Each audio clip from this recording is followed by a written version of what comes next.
Hello everyone. In the past weeks I saw various commentaries on the potential amendments that will be made to the LTIF framework. And as I believe that amendments to the LTIF framework could really provide a lot of value to the European fund industry, I decided to make a couple of videos on why the LTIF regulation till now did not turn out well, and how it could be reshaped in the form that it could actually provide value.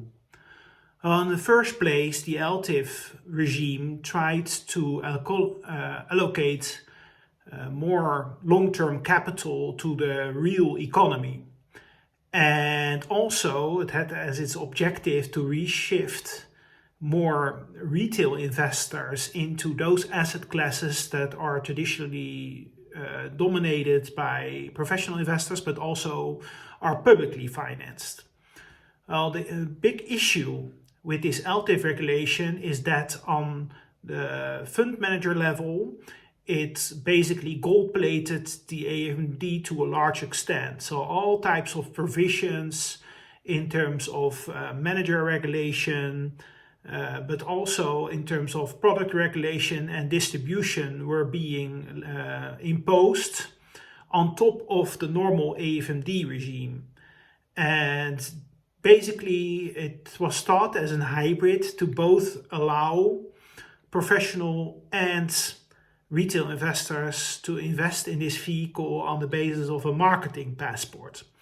But very shortly said, the main issue with the LTIF regulation is that it did not provide any value as compared to any national regimes available for these types of investments.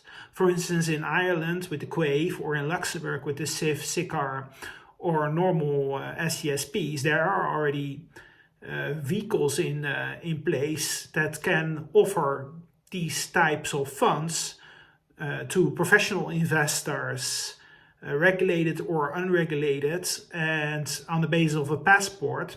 So then only it would be interesting to have an LTIF in place to market to high net worth individuals.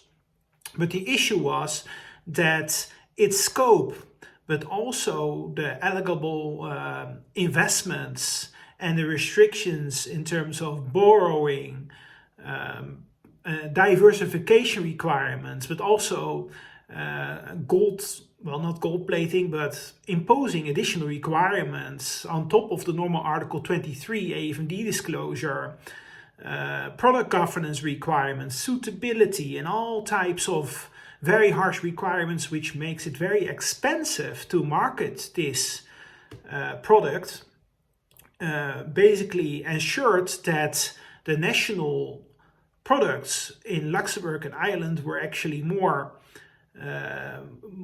attractive.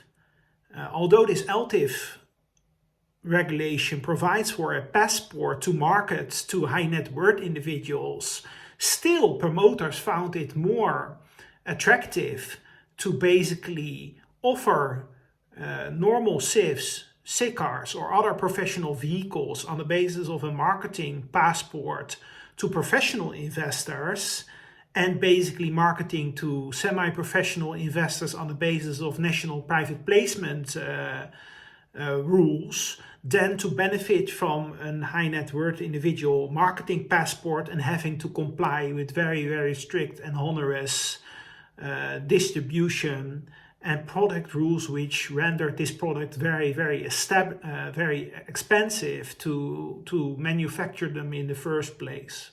So having said that, I will turn in the next video of how we could reshape it to make it more attractive in practice, and what goals we could have. Thanks for watching, and hope to see you next time. Bye.